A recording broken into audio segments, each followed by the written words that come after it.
Perfect, Martin. Lorenzo, please. Now it's up to you. Your question, please. Martin, a last question that is something very fashionable for Italy and for Europeans in general. What is the quantum financial system? How is it working? Is it possible or not? Because you were just talking about artificial intelligence. As you know, QFS is something strictly connected to the American Trumpist scenario, and there are many theories behind this introduction of the QFS.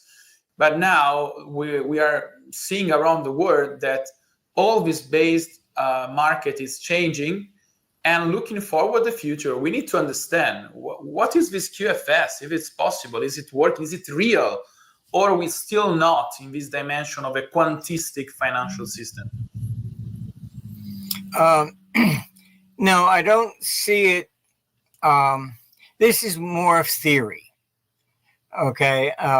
Being here in Florida, we had a couple of hurricanes. If you had digital currency, etc., it wouldn't have done you any good. They didn't, the power went down. You couldn't even use a credit card. It was cash only. Money's been around for thousands of years. It was barter from basically maybe 6,000 BC until about 700 BC. That's when coins were actually starting. So I don't think you're going to be able to eliminate that. At the end of the day, we still,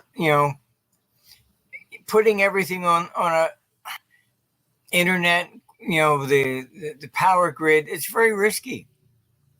You get into war and Russia could just explode an EPM bomb over the United States, and that takes out the electricity, fry circuits and things of this nature. I mean, you can starve by the time they ever get it back up to be able to go buy food,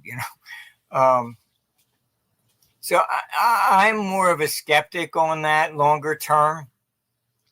I think there's, from a financial perspective, we can look at globalization was actually, most people don't realize, but just before World War I, we were more globally connected. The same bonds that traded in New York traded that way in London, Milan, Paris, and St. Petersburg. So you could arbitrage between all of them. And it was World War I that basically, because of that, the world was much more interconnected. That's why Europe shut down all the stock markets. Because it would, you could then sell the same stock anywhere, move it from one exchange to another. So it was more of a capital control situation because of war. And that's the real danger I see with this advance, that you end up with more power in the hands of government. And we've already seen it with COVID, shutting people down because they didn't like what they said, or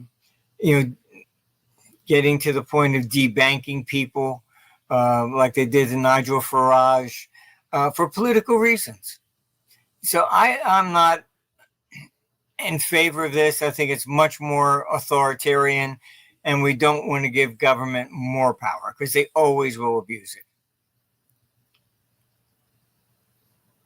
it. Thank you, Martin. Thank you so much. Okay.